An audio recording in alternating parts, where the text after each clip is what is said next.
Hello there. Welcome in. Glad to have you, whether you're listening on Extra Sports 1300, 740 KVOR, or you're streaming the show on the streaming apps of those two fine radio stations. Of course, there is another way to consume the show on a daily basis that is sweeping the nation, and it's this thing called watching the show, which you can anywhere you scroll as long as you follow one of those two radio stations I mentioned, or you can follow me at Gingerly Tweets on X and at GingeWatch on Instagram. They're kind of puns, my handles on the social media platforms, but that's neither here nor there. It will be a veritable cornucopia of sports topics coming your way over the course of the program, and I would absolutely love to get your thoughts.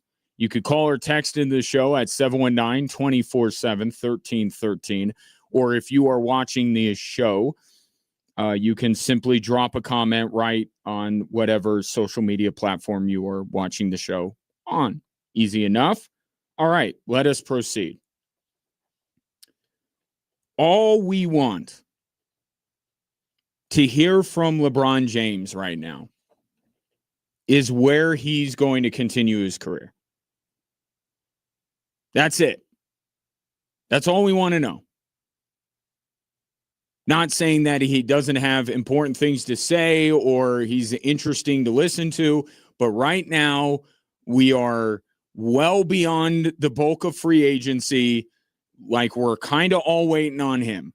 So when he gets onto the stage at Fanatics Fest in New York to do a podcast with Tyrese Halliburton, which means he's going to be talking for a while, the idea that his destination does not come up is ridiculous to me. And Tyrese Halliburton, I'm sure they rehearsed it before, but Tyrese Halliburton asked him almost right off the top, is there a decision that still has to be made? And James said, we literally talked about this in the back. I'm pretty sure that that was a bit. That was LeBron's way of saying, okay, you're going to ask me about where I'm playing, my next decision, and I'm going to make a joke about it that I told you backstage I wasn't going to talk about it, and then away they went.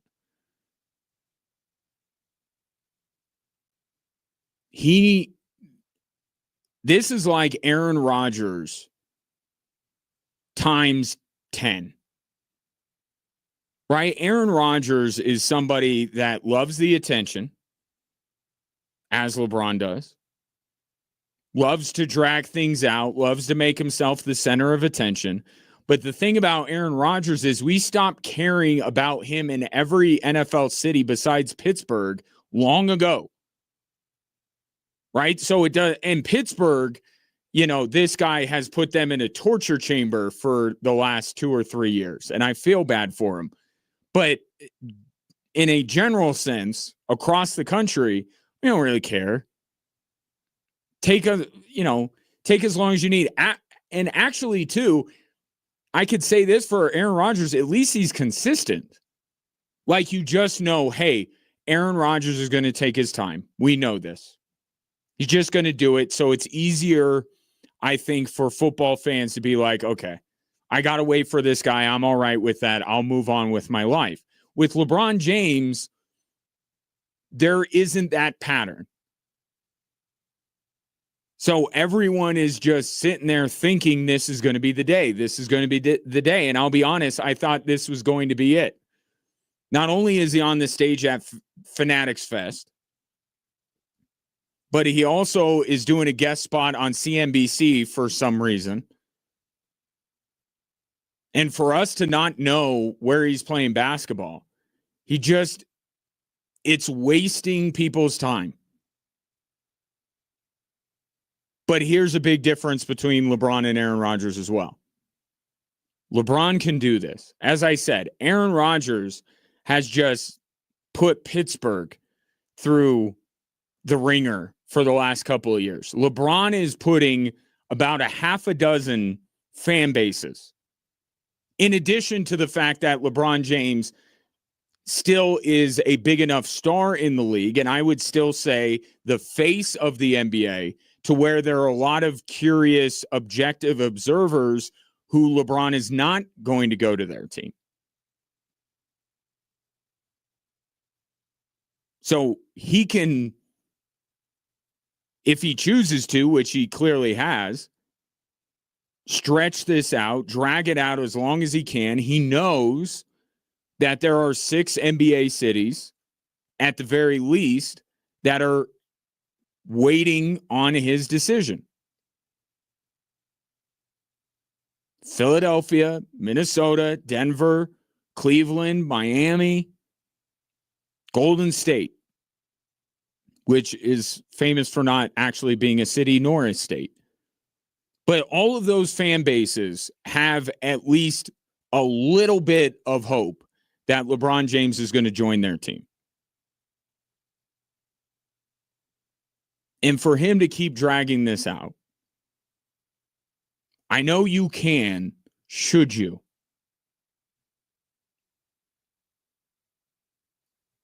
Right? And this is a sign of how powerful LeBron James still is. Like I just said, I think he's still the face of the NBA. So it does show how relevant he is, the power he still has. But again, I ask the question, does that mean that you should be leaving all of these NBA teams, don't forget the teams, beyond the fan base, leaving them in limbo? And nobody knows anything. That's become abundantly clear. And I actually feel bad for some of these quote-unquote insiders that go on radio shows and are on TV, because they know nothing. And they're just having, like, they're going to be called on, so they got to do something. Like Shams Charania, the poor guy, is basically explaining how linear time works. He's like, every day that goes by, we're closer to a decision. Thank you for that, Shams. We'll buzz you if we need anything else from you. Like, he's holding everybody up. We're beyond, there's a point where it's too much, and we have crossed that threshold. Okay, you had this big public appearance at an event that people are paying ungodly amounts of money to go to. And don't get me started on the whole con economy. Comic-Cons and Fanatics Fests and the racket that these things become. But you have a captive audience that has paid a lot of money to come see you. That would be the perfect time to, and you don't even have to announce it, because that does give off decision vibes. And that, as you know, kind of backfired on him. But I was fully expecting to wake up to a tweet, a report that he was going to this place. Not this place, but a place. And then he would talk about it and elaborate on the decision when he went on with Tyrese Halliburton. But he didn't do that. And I think he's dragging out too far. And I still think it's Golden State. I still think it's going to be Golden State, because I feel like I don't think he believes he owes it to Cleveland anymore to go back there another time. He did it once. Got them a championship. Cleveland, this is for you. I don't think he feels the pull of going to Cleveland. It would make a lot of sense, obviously, in his career arc, but I don't think LeBron himself feels any pressure. I got to go back to Cleveland.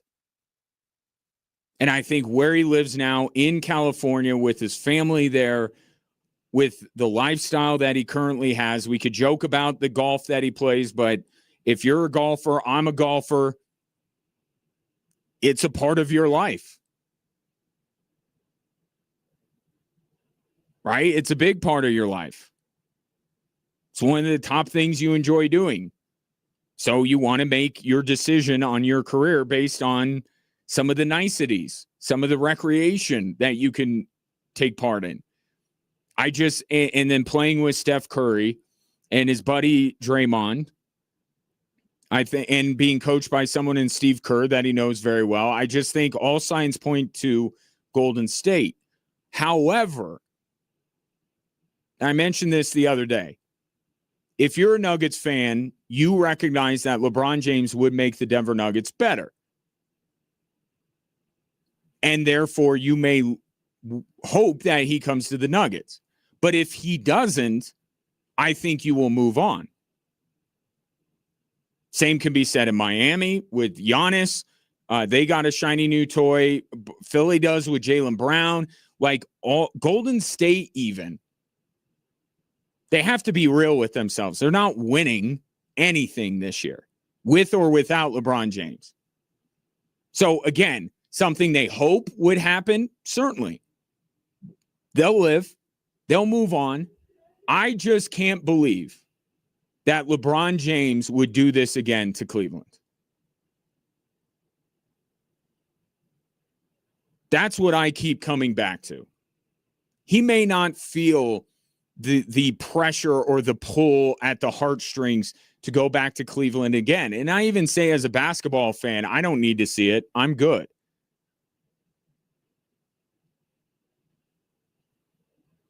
But I've seen and heard a lot out of Cleveland. It is going to crush them all over again if he decides not to go there. So I'll say Golden State, but the longer this goes, I think he's got to go back to Cleveland. I think you have to. I mean, how can you put that fan base through this again? And look, if he would have made his decision within a couple of days of free agency beginning, like give himself a week or a few days to be the crown jewel after all the, big moves were made. Jaylen Brown got traded. Giannis got traded. Wait a couple of days. That's fine. Have the stage to yourself. If he would have ripped the Band-Aid off then and said, I'm going to Golden State, I'm going to Miami, I'm going wherever, then I think it would be easier for Cleveland to take, but he's dragging this out. Today was a huge day, a perfect day for the news to break. And he didn't feel like it was time. Why, other than his own vanity? I can't find another reason why. You can't tell me he's still trying to decide at this point. The longer this goes, the more painful it's going to be all over again for the Cleveland Cavaliers fan base. They don't deserve that. So I still think it's Golden State ultimately, but the longer this goes, I'm like, go back to Cleveland. Like, don't stop hurting those poor people. They just lost Myles Garrett. Like, you're going to put them, think about this summer for Cleveland fans. You trade Myles Garrett and you think that, and I've heard people in Cleveland again, they believe he's coming there. Here, there's hope that he's coming to the Denver Nuggets. There's no real belief. Minnesota could be the same way. In Cleveland, they really believe he's coming back. Put these people out of their misery. If you're not going to Cleveland, just announce where you're going so they can move on and we collectively can move on. We get it. You proved your point. At 41 years old, you're still the most important player in that league. We are hanging on every insider report, every person random on social media saying, I saw LeBron meeting with this person, or LeBron was looking at a house here. We're hanging on everything. You proved your point. Just go somewhere. 719-247-1313. Or you could just drop a comment on the live stream. Is enough now for LeBron James? Where do you think he's going? Where should he go? All of those questions opened up to you as we begin today's show. More Drive Time Sports after this.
No decision from LeBron yet. Is that okay with you? Did not divulge where he is going to be playing basketball while he's on the stage with Tyrese Halliburton at Fanatics Fest. Thought today would be the day. It is not. So we continue to wait. And my point is, you've proven your point, right? You didn't like the way things ended in LA. And I think that by the way, he has some legitimate reasons to feel a little aggrieved. Not a ton, because as much as I can bring up some of the stuff that, Jeannie Buss had said, and I can bring up, LeBron James forming the Lakers and then bending to his every whim. So let's call it even in LA. There's some reasons why LeBron can feel a little hard done by. The Lakers can feel like they've done more than enough and should be able to move on from him. But if there was any thought that LeBron James is not the most powerful figure in the NBA, is not still the face of the NBA, then this time has proven that he absolutely is. So my thing is, you've proven your point. Now decide. We'll continue to talk about you. And I genuinely worry about, because I'm trying to put myself in the shoes of if I'm a Cleveland sports talk show host or I'm a Cleveland Cavaliers fan. For them, this is torturous. For everybody else, it's mildly annoying. For them, it's torture. Because he's one of their own. And for him to put them through the ringer again and not sign there, it'd be really poor form. I don't know that he cares, but I'm just stating that it would be. You could drop a comment on Instagram as HRS_1 did, hours one, maybe. Says, if he's going to likely sign for a minimal deal, dragging it out doesn't really mess anything up for the team that signs him. That's your first comment. I'll get to the second one momentarily. And you're right to a great extent, but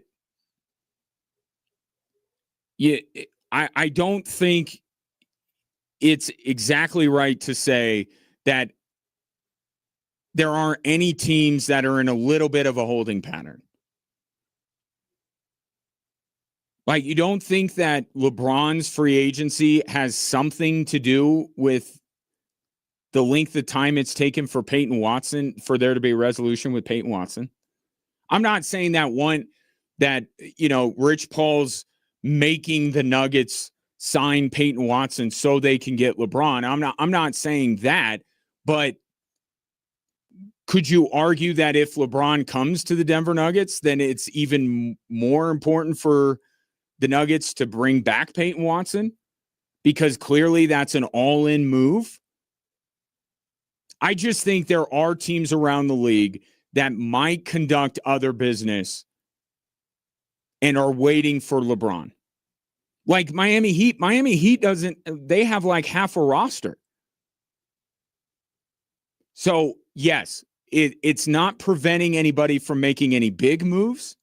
If somebody wants to bring in Anthony Davis, like Golden State has been rumored to, although I saw something today saying that Golden State hasn't tried to pry Anthony Davis away from the Wizards in the last few days, anyway. He's not stopping teams from making their big move of the offseason, but there got to be teams that are waiting to see where LeBron goes to finish up the rest of their offseason. So I don't think it's exactly right to say that he's not holding anybody up. Holding them up in a big way, I don't know. Like Miami already went and got Giannis. Jaylen Brown is on the Philadelphia 76ers. Like the bigger moves got done. But there are some roster filling out moves. I'll bring up another Nuggets example and then I'll get to your next comment. the Nuggets cannot be serious about Tyus Jones being their other ball handler, right? They can't be serious about this. But LeBron James would be a legitimate primary or secondary ball handler with Jamal Murray. So if the Nuggets got LeBron, that need would be off the list. If they don't get LeBron, I think that the Denver Nuggets need to go out and see what they can do in terms of getting a legitimate ball handler to pair with Jamal Murray, because Tyus Jones, with all due respect, isn't that guy. Small moves are being held up, which you're right not to care as much about, certainly. Second one, Cleveland is going to be fine. They may actually be better if he doesn't go there. He already delivered them what he promised. But you don't think Cleveland fans are now super invested in LeBron finishing his career in Cleveland? You don't think that they're really invested in all of this? I think that they are. And it would provide them flashbacks, right? It would open some old wounds. Now, what you're saying could be an argument on LeBron's behalf. Like, LeBron, you don't owe Cleveland anything. And in that regard, I agree with you. I don't think LeBron owes Cleveland anything at the start of this process. But there is only one NBA market that is truly living and dying on every little report that comes out, and it's Cleveland. And for reasons that you fully understand. So, yeah, maybe at the beginning of this, LeBron didn't owe anything to Cleveland, but now it's getting to the point that you're just torturing them for no reason.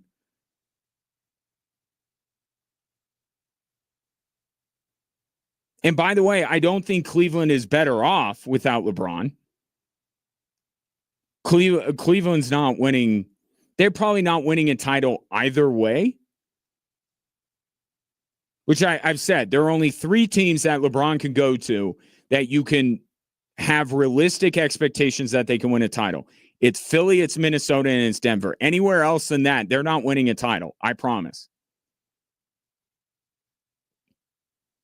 But LeBron makes Cleveland better. He makes Miami better. And that's the whole reason why he's dragging this out, because he would make every single team that is being mentioned with him better. Golden State would be better. Whatever you think about them, you'd think higher of them because they'd have LeBron. I think that the Nuggets right now, I don't give them a snowball's chance to beat Oklahoma City or San Antonio. I would give them more than a snowball's chance if they had LeBron James. Minnesota, Miami, all of these teams would be better having LeBron James, Cleveland included. Better enough, better in the way they hope, maybe not, but they'd be better with LeBron James. I get what you're saying. My bigger thing is this is a tortured fan base, and LeBron James knows dang well what Cleveland sports fans have gone through. He's put Cleveland sports fans through some of their biggest heartbreak. He knows that fan base better than anybody.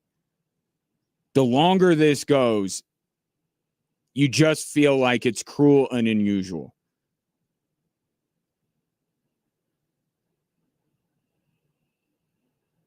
You could say that perhaps Cleveland is the closest thing maybe we have to England fans. I don't know. I've been listening to a lot of reaction from England after the World Cup semifinal, and actually, I think that we don't have a single fan base in this country that's quite like England soccer fans. They are real. You want to talk about a fan base to feel bad for? Oh, my goodness. They're in absolute Hades right now over what happened. Let's talk a little bit about that with a day to reflect on what was a spectacular finish to the World Cup semifinal. Argentina beating England. That's next here on 740 KVOR and Extra Sports 1300.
It has been a rough 24 hours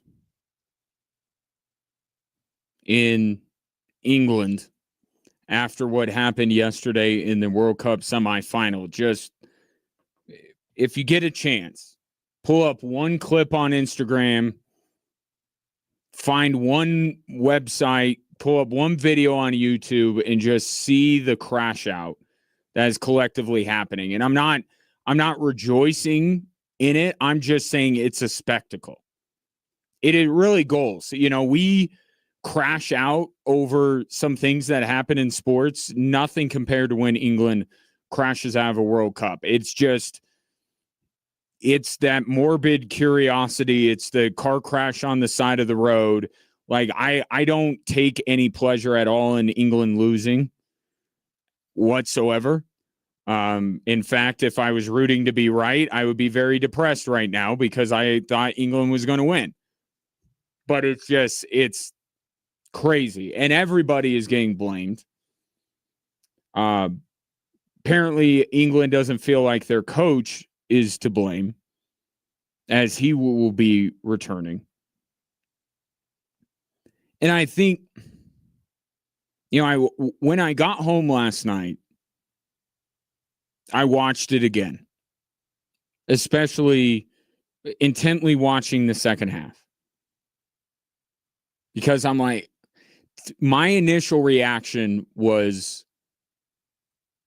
unbelievable that Argentina did this again. The story to me was Argentina.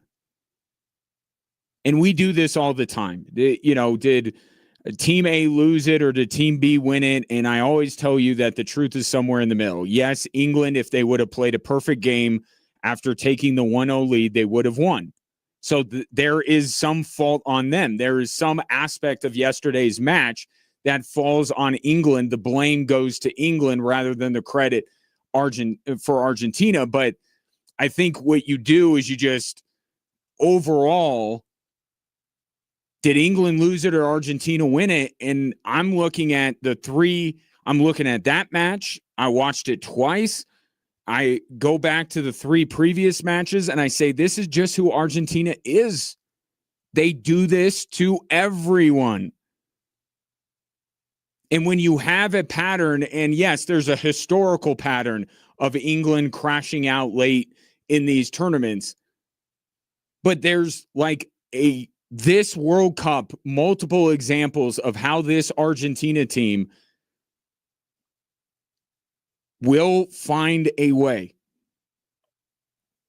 regardless of how well you're playing, what tactically you do, what the score is, what the time is, they will find a way. So I came away from yesterday's match just thoroughly in awe of Lionel Messi and Argentina. I didn't look at that match and say, man, England really blew it. And I went back and watched it last night. I still don't feel that way. Did England get into a little bit of a prevent defense? Yes. That is true. And in an ideal world, you would want your team, if you're trying to knock off the world champions, you want to keep attacking them. But at the same time, from a coaching standpoint or from a player psychological standpoint, that's tough to do. Because now you're leaving yourself vulnerable. Right? It feels like it's the right way to go. But you have to think of all the ramifications of the style of play and the lineup decisions you're making. And also as a player, you want to go for the proverbial kill shot on Argentina. Okay, if you miss it, they're going to beat you. You're opening yourself up. And we just saw England hang on for dear life against Mexico. And it worked.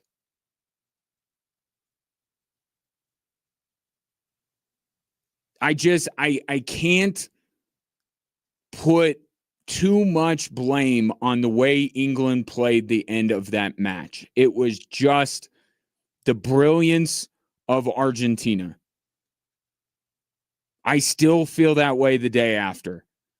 That yesterday was much more about Argentina than it was England. But what do you expect the English fans to do? To just sit there and love all over Lionel Messi and marvel at him? No, they're going to be. I mean, how much did I marvel at the Vegas Golden Knights after they knocked out the Colorado Avalanche? No, that's not what we do. When it's our team, we talk about our team. And yes, England was not perfect. There is some second guessing, but the inevitability of it all. I just feel like, okay, let's play this out. We got the infinity, we got the Pym particle. We go back in time. Okay, now England is going to go all out to try and score their second goal. I think Argentina wins that game. I think Argentina wins any game. Any way that's played, I think they win.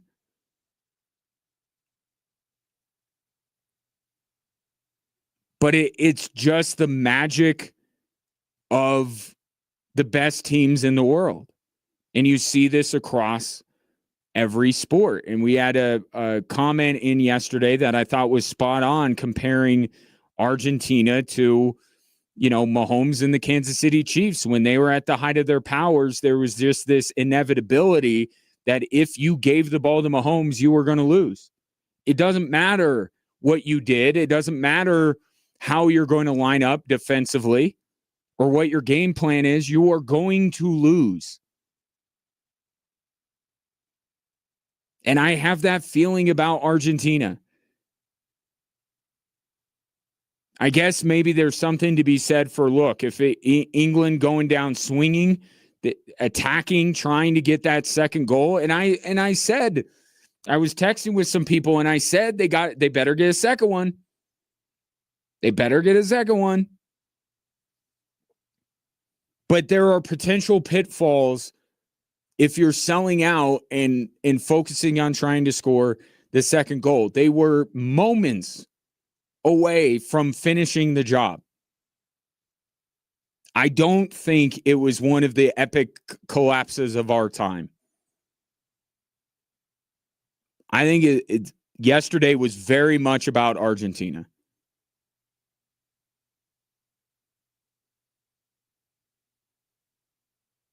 But I don't blame England fans for the way they're feeling today. I'll give you an even better example. How much have we doted on Belgium and marveled at the way that Belgium played against the United States? I think for England, it's going to be what England didn't do, but I think for the general audience of yesterday's match, that was about Argentina continuing to do what they have done throughout this tournament, which is, as cliche as it sounds, just refuse to lose and find a way. All of those sports posters, cliches are cliches for a reason, and Argentina lives up to every one of them. And I'm still, I woke up today, first word I said this morning, I literally sat up and I said Spain.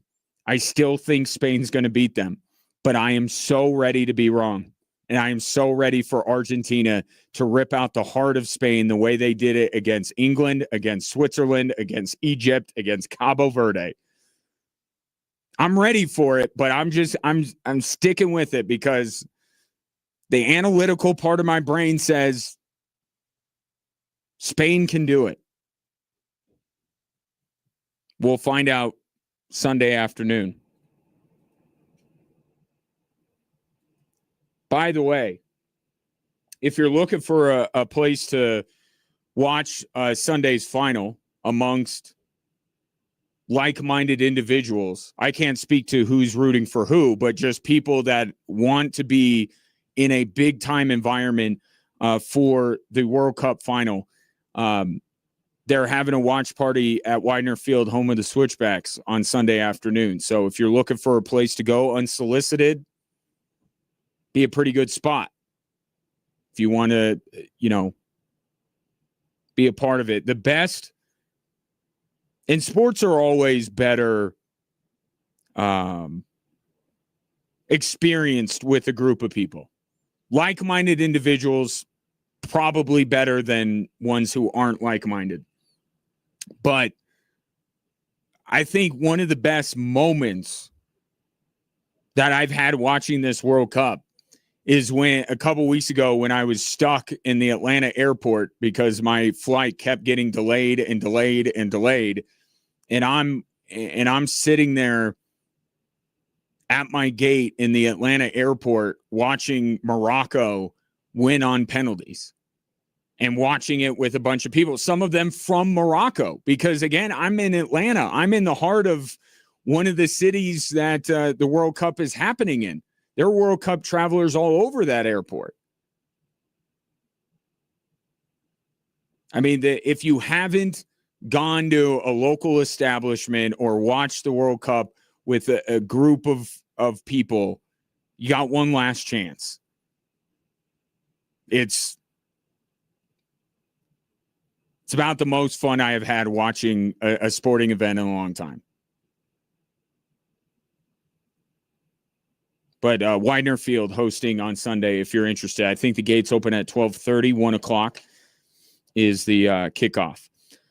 Let's bring it domestic here for a moment when it comes to the U.S. men's national team, because there are some signs that maybe it's not a fait accompli that Mauricio Pochettino is going to move on. It's being reported that there have been talks. Those talks have been positive. And a lot of people looked at the hiring of Steve Cherundolo for essentially the Olympic team, the U23 team. Looked at that as, Pochettino's gone. Apparently, Pochettino was in the loop. I don't know if he rubber stamped the hire, but he was being consulted, which tells me he was at least okay with the hire. Now, doesn't guarantee he's going to be back. But I think the optimism should be a little bit higher. At least it is for me after reading some of this stuff. And I want him back. I don't think he was the reason why the U.S. bowed out when they did and why they did, how they did. I don't think he was the reason. I think the way he got them to play throughout the majority of the tournament was worthy of giving it a second look. And if there is this idea from U.S. soccer that Christian Pulisic said this, that this is, this is the beginning. I think he said something to that extent. Like, this was a seminal moment, and now it's about what U.S. soccer does from here. Now you can, quarrel with that if you've been riding along with this team for a while. I mean, this group played in 2022. So I don't know that I agree necessarily. But if there is a sense within U.S. soccer that was some kind of a moment where everything reset, was hosting the World Cup and looking the way they did up until the Belgium match, then I think it would be in their best interest to keep some continuity. And then beyond that, just the obvious question that we always ask ourselves when we want coaches fired: who are you going to get that's better? Mauricio Pochettino is the best coach that the U.S. has ever had. And the only other guy that I can think of right now just agreed to become the head coach of the German national team. So where are you going to go? I don't think Pochettino was the problem. I think he helped more than he hurt. And I certainly don't think that they're going to go out and find anybody better. I would very much like to see him continue on as the head coach of the U.S. men's national team. At some point, you got to get off the treadmill. And U.S. soccer has been on a bit of one. I don't change some other things, right? And the discussion this week has been phenomenal. And I give, Dan Patrick and his show a ton of credit because they've had phenomenal guests. Kevin Frazier, Eric Winalda yesterday just kind of, to me, made it all make sense. We're talking about growing the game, and I think we want to grow the game. We want to grow the popularity of the game, and you can't deny that the cost of youth sports is potentially shutting out young boys who might become something special. But that's happening in every sport, right? That's just a youth sports problem. What Eric Winalda said yesterday on the show, I thought it was like, I absolutely agree with this. It's that we don't know we don't know what to do with the talent that we get, which is part of the reason why I would like Pochettino to stay. I would like those better soccer minds to be involved in things. But the way he also put it too, and it sounds a little bit like he's being a jerk, but I think there's some truth to this. Part of the youth sports machine in our country is built to keep you in it, to string you as a parent along, string your child along, thinking because you think that just one day it's going to all click and you're going to become a star athlete. In Eric Winalda's case was like, we got to divorce ourselves from that. We got to thin the herd out a little bit. We can't be so greedy in the youth sports level to be telling people, parents of children that just simply don't have what it takes, that maybe they will if they just continue to pay thousands of dollars a year. We're stringing them along to perpetuate the machine that is youth sports, when if we're looking at building a better future for the U.S. men's national team, we got to start separating the talent from the untalented. And I don't mean to be harsh about that, because I was the untalented. I would be one of those kids that my parents would be strung along by youth sports people saying, he just needs a little bit more time. No, I didn't have it. Sorry. So I'm not trying to be harsh. And that opens up a wonderful possibility. And this is, completely foreign to people here. It opens up the ability for kids to play sports for fun. Imagine that. Just for fun. You don't have a future with the U.S. men's national team. How about you just play soccer because you love it? How about you play it to be outside and be with your friends and learn important life skills that sports teaches you?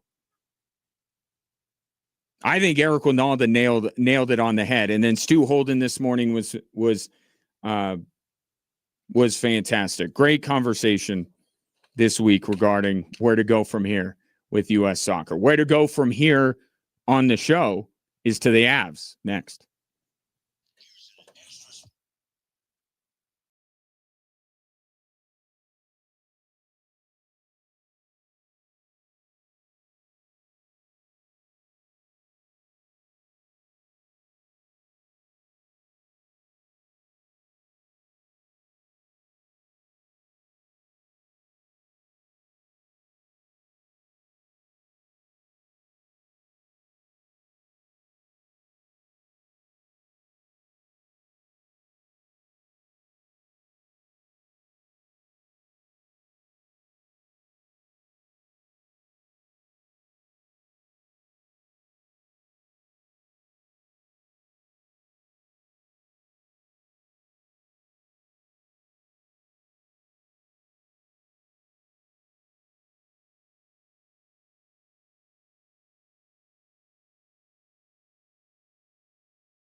Welcome in. Thanks for stopping by.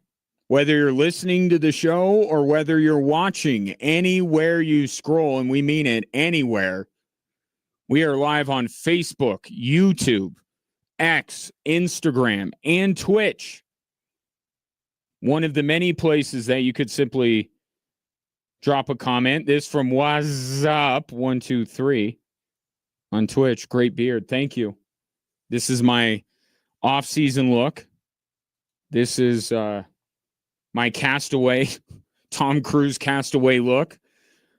Once I get back into I think it's about the time I start calling Air Force games again. The beard gets trimmed down. But this is off-season. This is the off-season look. So if you are curious, well, what does that look like? Well, you can watch the show, like I just said, on any social media platform that you frequent. And you can drop a comment right there. If you would prefer to call or text in the show, you could do that as well. 719-247-1313. This text coming in from Tom says, what an end to yesterday's game, talking about Argentina, England. Says, I disagree with you a little. You can't just defend for 30 minutes against Argentina up just one goal. I guarantee Argentina will not do that to Spain after them dismantling France. So, and I think you hit on it. If there is something to be said about yesterday's match that is very England-centric, you know, as you're wrestling with the idea, did Argentina win that match or did England lose it? The one thing I think you hit on it, maybe England pulled the ripcord too early. I don't think that there's a massive problem with playing a style where you're protecting a lead.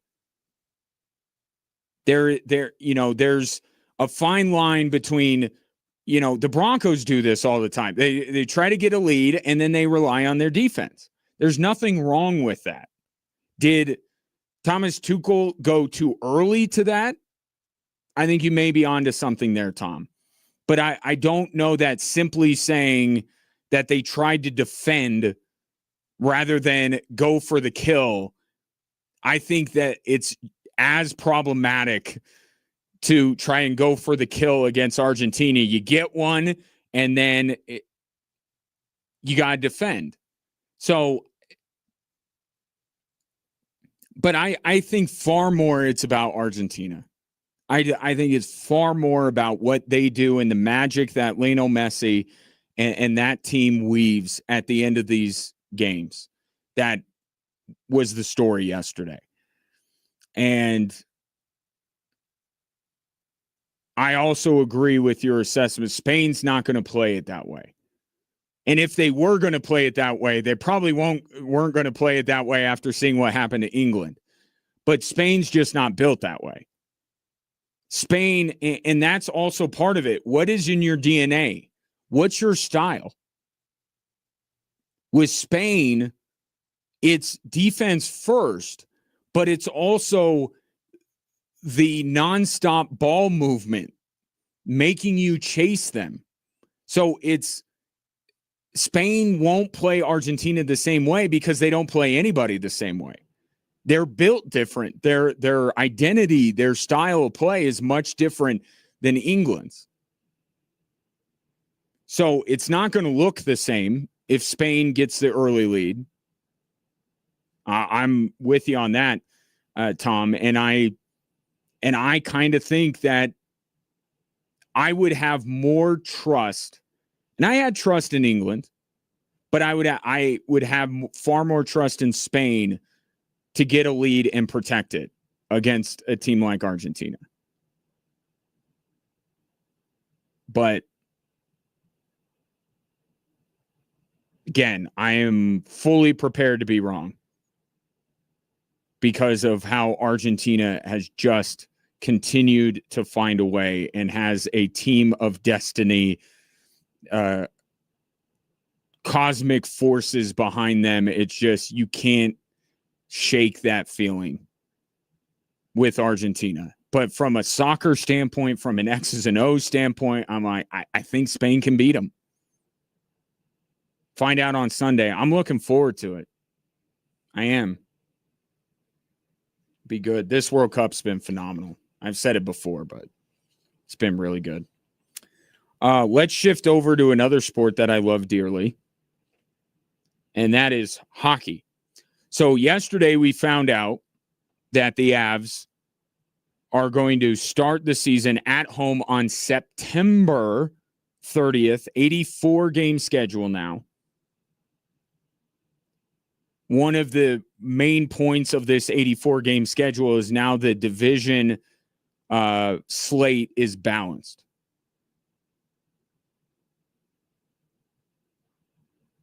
You get 4 games with your division, 2 of them at home, 2 of them on the road. So they balance that out, but nothing else is balanced. There are going to be some teams where you're going to play more road games against them than you'll play home games. So they didn't balance out the schedule completely, but the division, and this is right in line with hockey because the NHL has put more emphasis on winning your division than any other sport.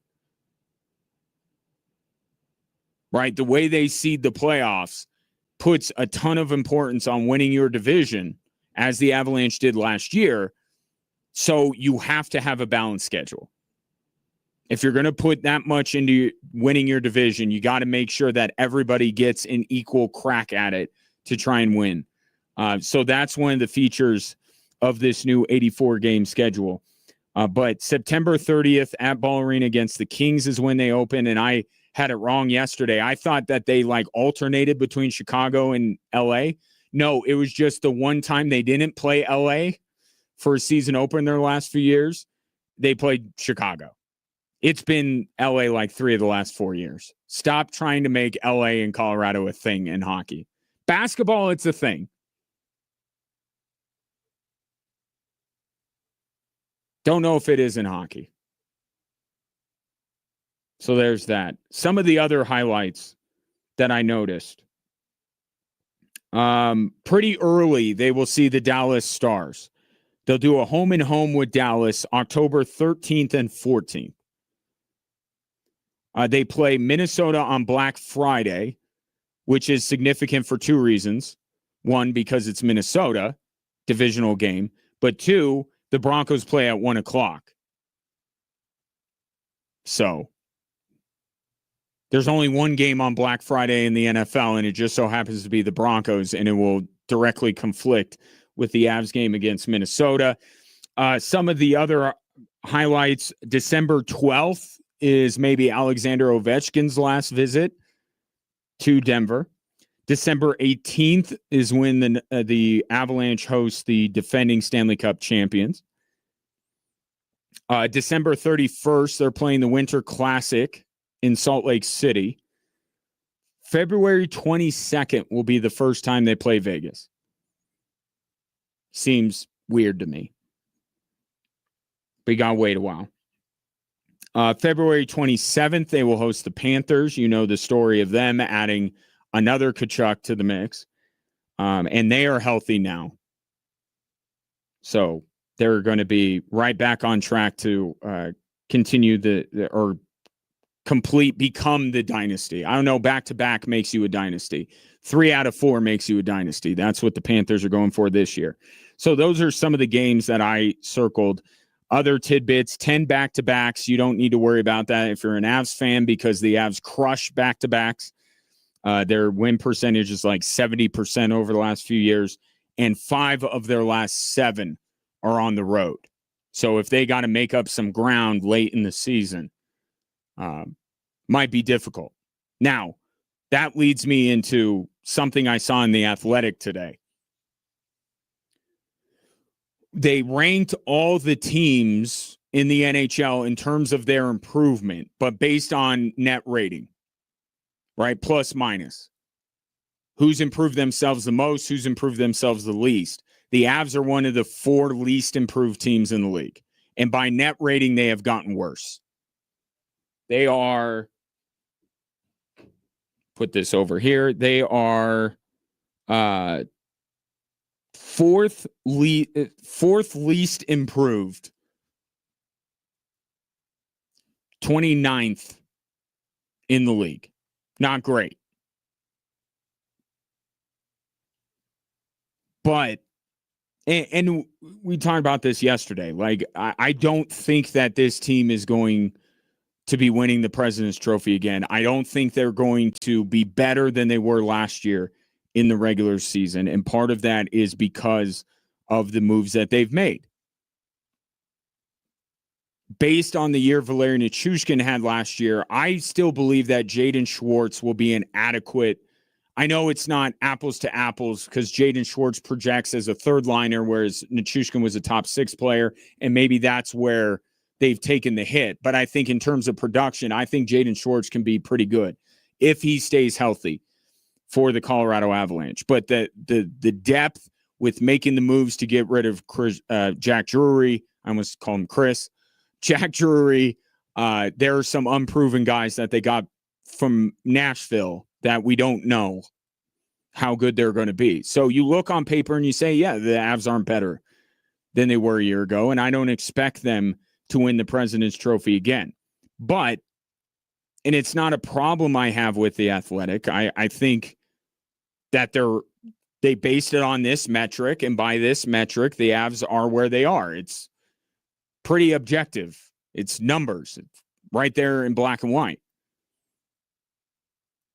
But if that worries you, if you're an Avs fan, think about it this way. So they took basically 13 point, they're minus 13 from last year's team to this one. Okay. Pretty big hit. In goal differential last year, the Avs were plus 99 and were 46 up on Dallas.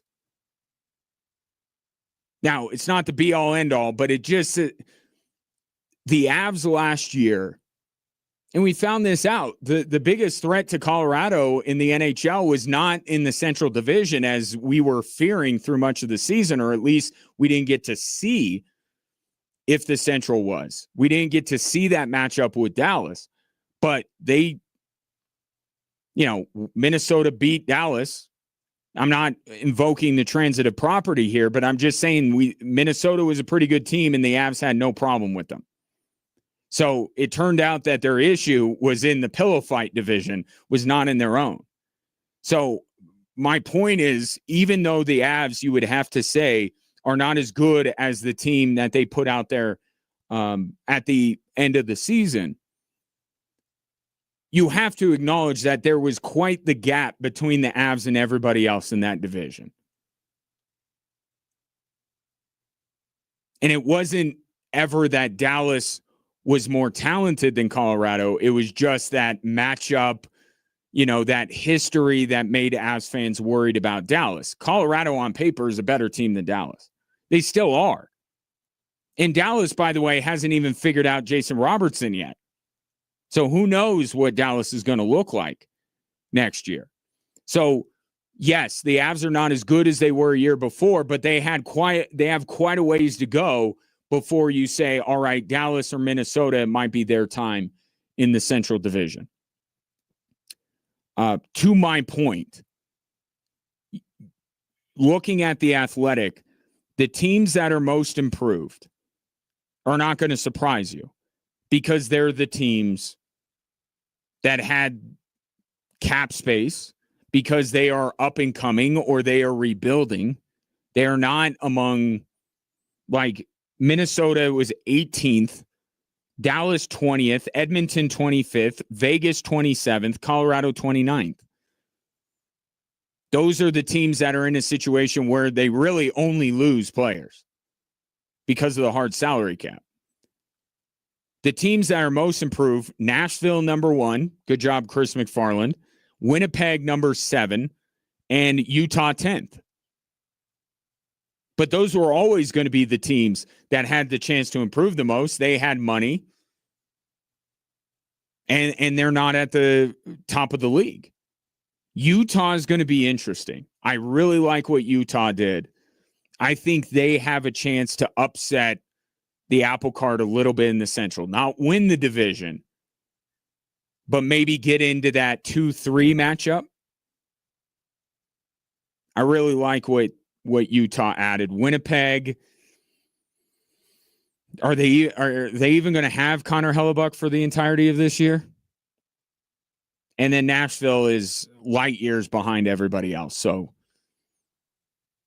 I don't think that it paints a doom and gloom picture for the Colorado Avalanche. There was quite a bit of separation between them and everybody else in the Central. But what you have to ask on a broader scale is, do you think that the Avs, with the moves they've made, with Mackenzie Blackwood as the presumptive number one goalie, healthy Cale Makar, are they going to be better than Vegas? Because Vegas didn't improve either this offseason. So for both of them, it's either the same or they're a little bit worse. Is that enough to put Colorado past Vegas? And then you look to the other side of the bracket and you say, is this Colorado team capable of being Florida, capable of being Carolina?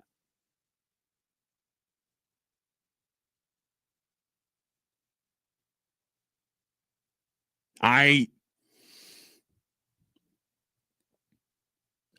don't know if in Carolina, I think Carolina is going to be dealing with the being the defending champs. As much as I like Carolina, I don't think they're built quite like Florida to go back to back. So I don't know if you have to be better than Carolina. I think they're going to go through what many defending champions go through. They're going to go deep in the playoff. I'm not saying that Carolina's, missing the playoffs or anything like that.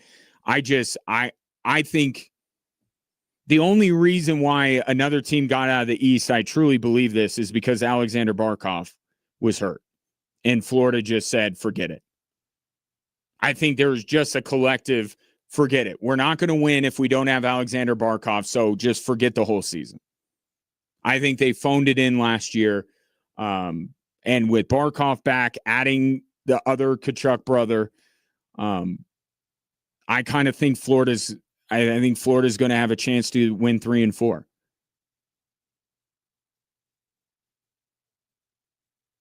I don't know if I can look at this Avs team that ended the season and say that they're going to turn a 4-game sweep into a series win over Vegas.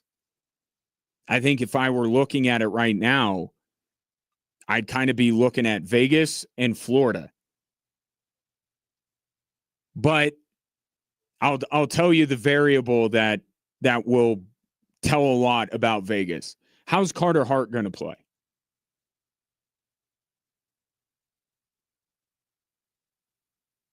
Because I don't know that I believe in this Colorado team as currently constructed is better than Vegas, but we have to take into account that Carter Hart and his emergence was a big reason why Vegas was where they were. I thought that Vegas was a Stanley Cup contender last year at the beginning of the year. And I still think that they are. The question for Colorado, can the depth produce, right, with these younger guys that they got from Nashville? And for Vegas, is Carter Hart going to be what he was last year? Because if he's not, he's just a one-hit wonder, then that changes things a lot for Vegas. And maybe that tilts the scales back to Colorado. You still like Dallas, like to see him healthy. And I think they have a chance. I think the Mike Babcock thing is going to backfire on Edmonton, but as constructed, they're certainly capable of going to a Stanley Cup. So I think the Avs are still right there in the mix. Would I put them at the top of the West or the top of the NHL? No, I don't think I would. But I think you could find ways to say at the end of the season that they're there. I could see their path. I don't think they're winning the President's Trophy. But I think throughout this season, we'll certainly say that the Avs are on the short list of Stanley Cup contenders. And look, this whole offseason, this whole summer for the Colorado Avalanche, as stated by Joe Sakic, it's not about the summer. It's about the trade deadline. So another thing that I predict, months away from even the 2.5 months away from the start of the NHL season, I think that the Avs are going to add a fairly significant piece at the deadline because that's what Joe Sakic does, and that's what Joe Sakic basically intimated he's looking to do. He would rather have the flexibility for the trade deadline than go out and get a bunch of guys in the offseason. 719-24-7. 1313. Take your thoughts. Avs, one of the least improved teams in terms of what they have lost. Where does that put them in your mind? Do you think that they're still the best team in the Central, team to beat in the West, in the NHL? Take your thoughts on that. More Drive Time Sports after this.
Just updating you, no decision from LeBron still.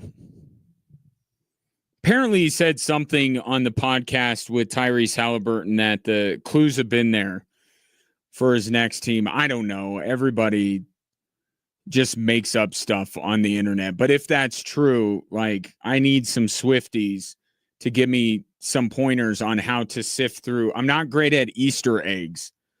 So I need to be, and apparently Taylor Swift puts them all throughout everything that she does. So if LeBron has been leaving breadcrumbs, I need to be able to find a better way to read these.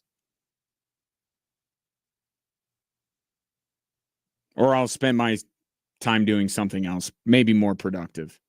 Although I feel like that might be a decent life skill.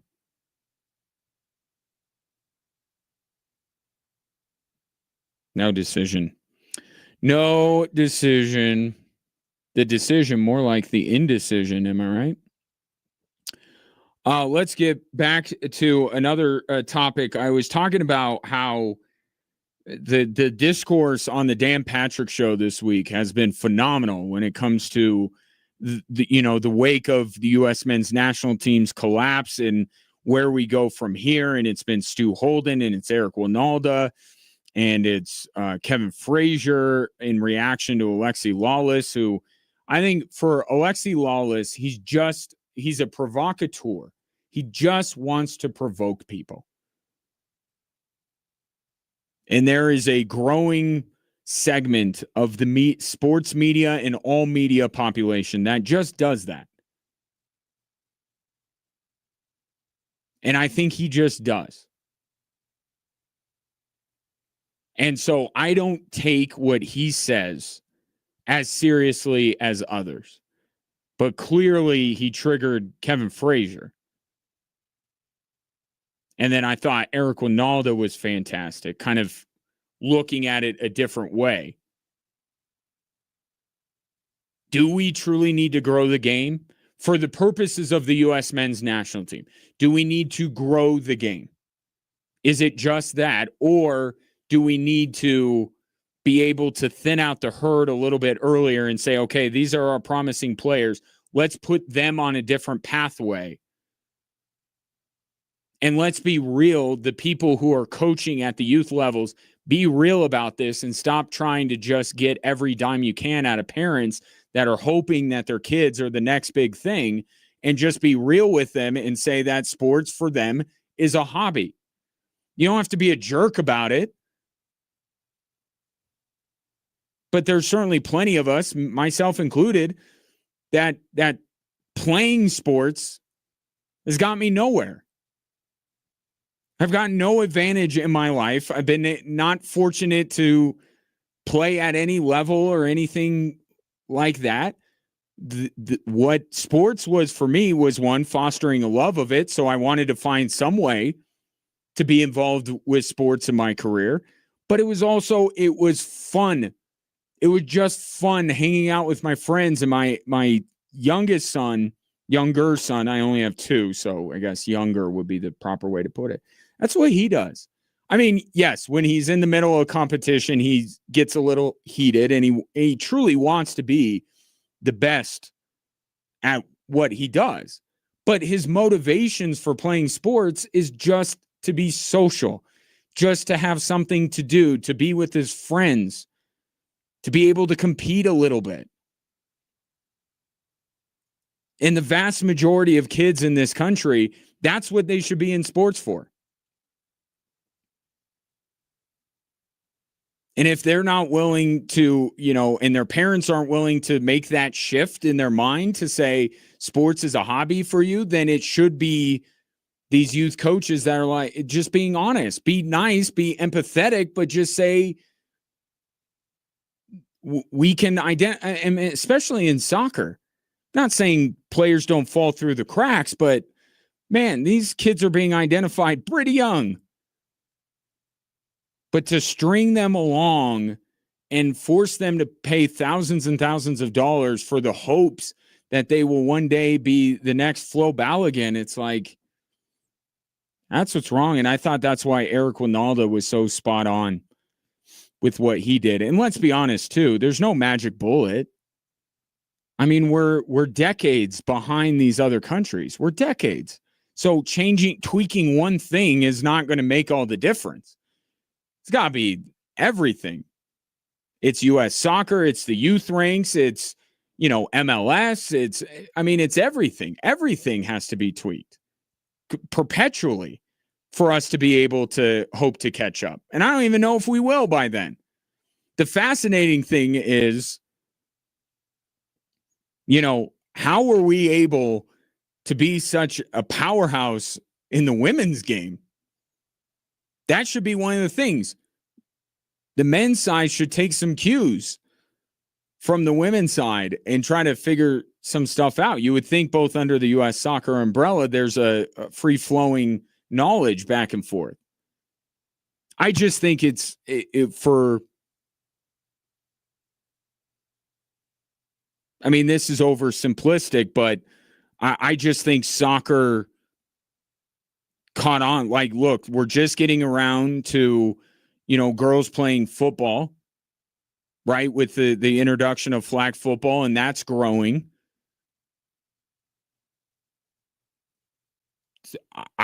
I just think more young girls, and maybe it was, inspired by Brandy Chastain and that team that won the World Cup back in the 90s, and I think it just caught on. And I don't have a daughter. There are people that can speak more intelligently on this stuff, but I just think that girls in our country took to the sport faster than boys did, and soccer, I think, is at a higher level with potential. If you have a daughter on the sports that she can choose, I think soccer is a little bit higher on the list. I'm sure that's not it, but or just that, but it's kind of my read on it. This from Albert. Program-owned facilities, full-time coaches, strength and development facilities, and coaching takes a lot of money. Too many adults trying to make a living off of parents' dreams. I really liked Kevin Frazier's point that his kid was playing soccer in L.A., but there were no kids with Hispanic surnames in their club. And I thought that was a really good point by Kevin as well. But I think there are things that are soccer specific because every sport has its own nuances. I would argue that what Kevin Frazier brought up is just an American youth sports problem. I think the barrier for entry for a lot of sports is way too high.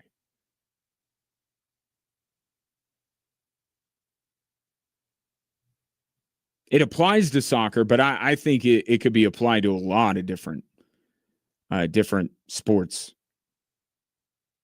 in this country. But I just take that as, shouldn't we should lower the barrier for all kids to play sports, regardless of the sport, soccer, baseball, whatever it might be. Especially when they're starting out. It should be widely available. All these kids should be able to do it. And then that's where Eric Winalda's point comes in about thinning out the herd. You identify the special talents and you say, okay, you guys are going over here and we're going to be honest where this coaching and the facilities and all that kind of stuff that do cost money. The money has to come from somewhere, right? But use that to foster the best, and then still allow there to be sports, at the younger level, little kids, but teenagers as well, to allow them to keep playing. And it just feels like there's this, it's not even a fork in the road anymore. It's just, you have to go this way. And I just want the option. And there's not. It's you want to keep playing sports, this is what you do. And I think that's what's wrong.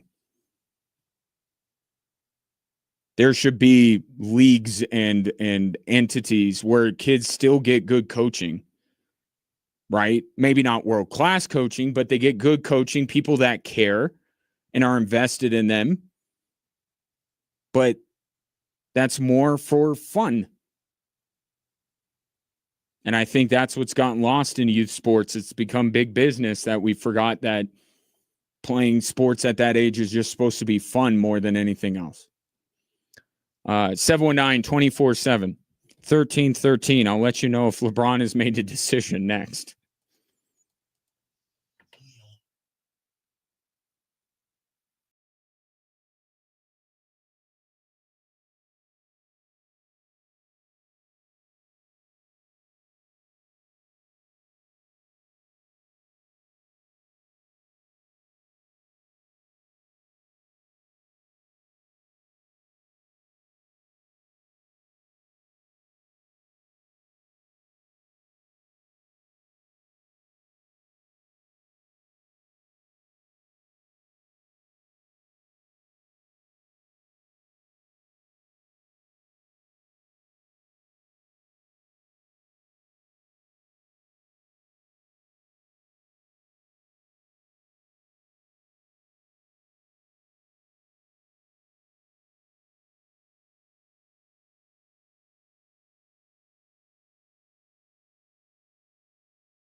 Mountain West football media days are going on right now in Vegas, and they did something yesterday that I absolutely love.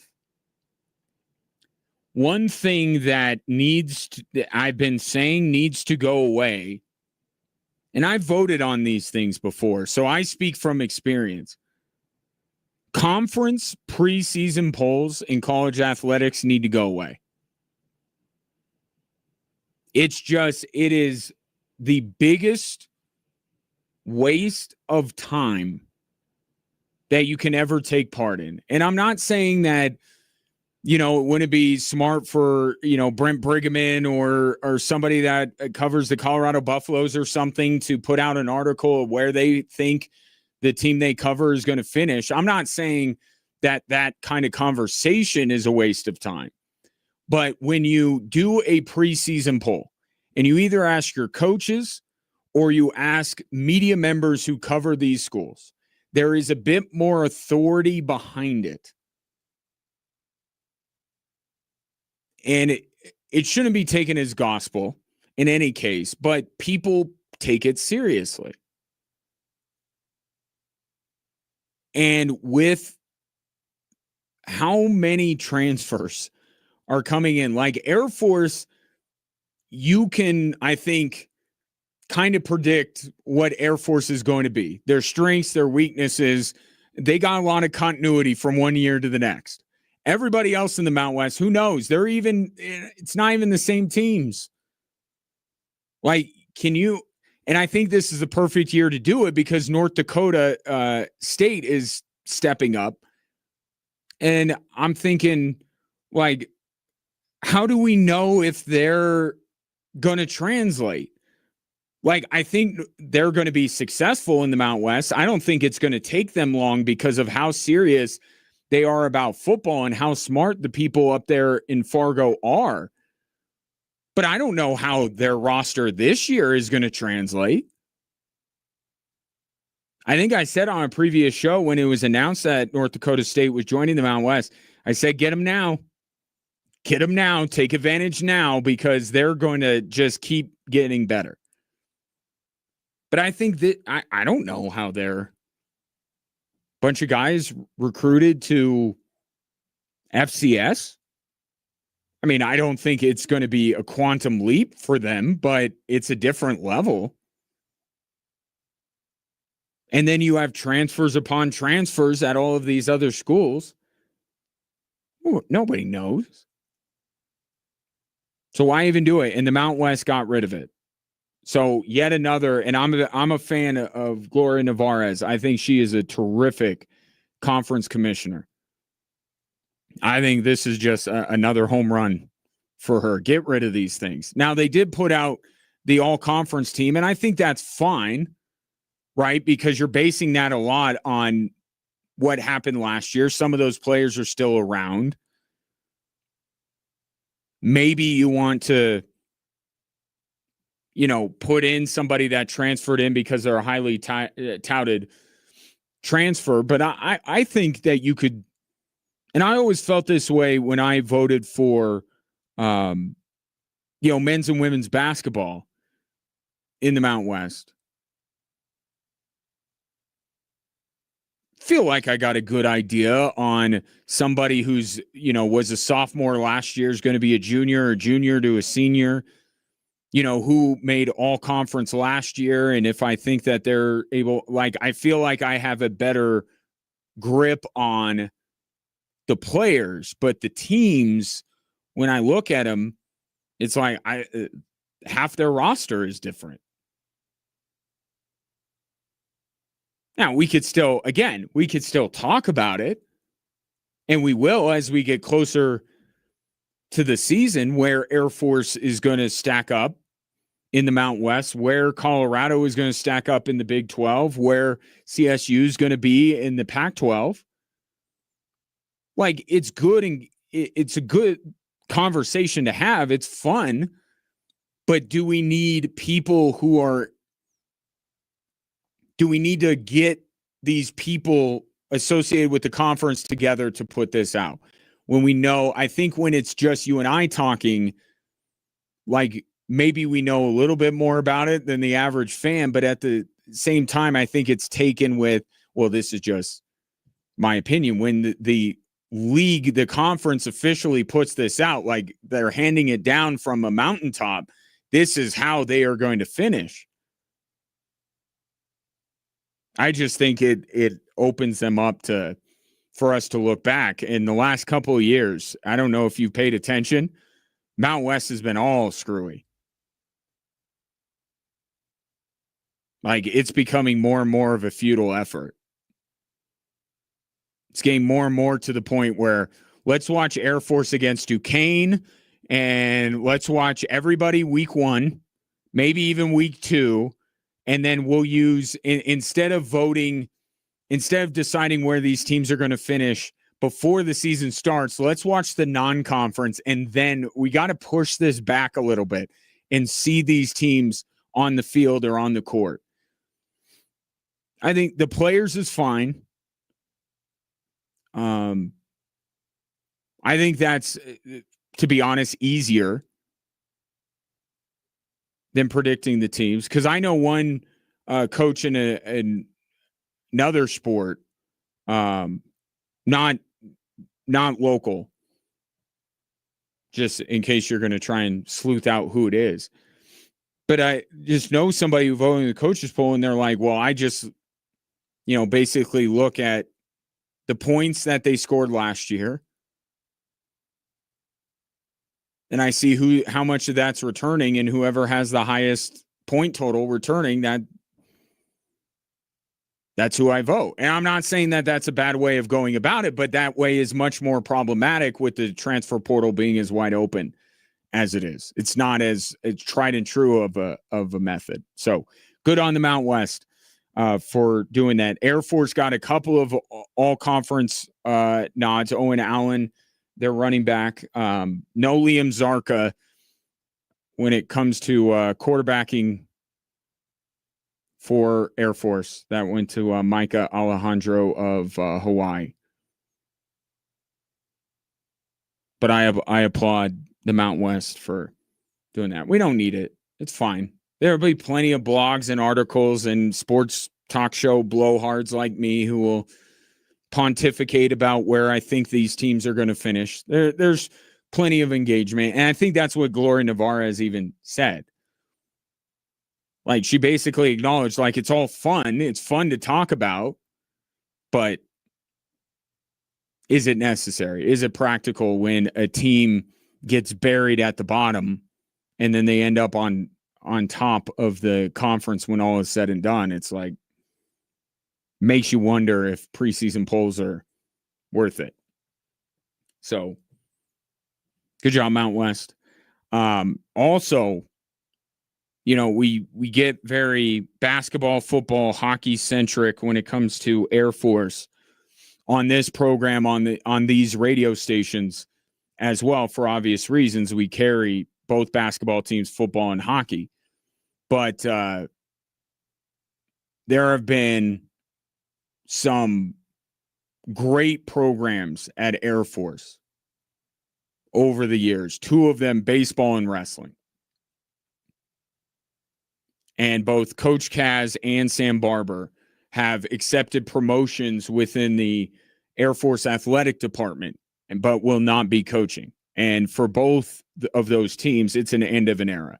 And I know I've spoken to Coach Barber on more occasions than I've spoken to Coach Kaz. I wouldn't say that I know him well, but I've ran into him on multiple occasions and have remarked to him, how well his program is doing. Air Force wrestling is really good, and Air Force baseball has been really good for a long time. And you think, obviously, Griffin Jacks and Paul Skeens. In fact, to that end, I would highly encourage you to read something Brent Bergman put out in the Gazette. Got Griffin Jacks and Paul Skeens to talk about Coach Kaz. So you're probably familiar, maybe not as familiar with the on-field success as you've noticed these guys who all of a sudden are popping up in Major League Baseball that went to Air Force. But both gentlemen did an amazing job. And we know, the challenges of fielding a consistent winner at Air Force does not end at what Troy Calhoun or Frank Serratori or Stacey McIntyre or now Joe Crispin does. It extends to every single sport at the academy. And for those two programs to be as good as they have been for as long as they've been at the academy it's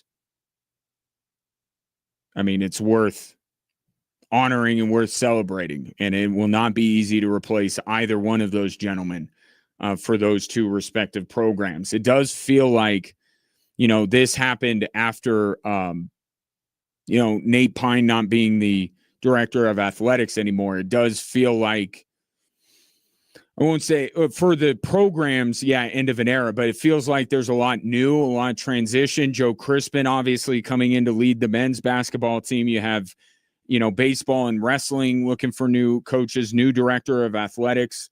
A lot of change going on at the academy when it comes to their athletic department. Interested and excited to see what is next. But Coach Kaz, Coach Barber, well done. And well-deserved on the promotions as well. Great to see that they're still going to be heavily involved with what the academy does. Let's see. Up to date, LeBron, has he made a decision? No decision yet. But the league, this is funny, the league is looking into the Gary Trent deal with the Milwaukee Bucks. I'll give you the Cliff Notes version because I'm up against it. But basically, 2 years ago, the Bucks paid Gary Trent very little, and now they're paying him too much. And people are thinking this is cap circumvention, so the NBA gets right on that. Meanwhile, we are in month 11 of the Kawhi investigation. Cap circumvention is a big deal and should be investigated. I'm just saying they're quick to Gary Trent, snuff that out, but not Kawhi Leonard.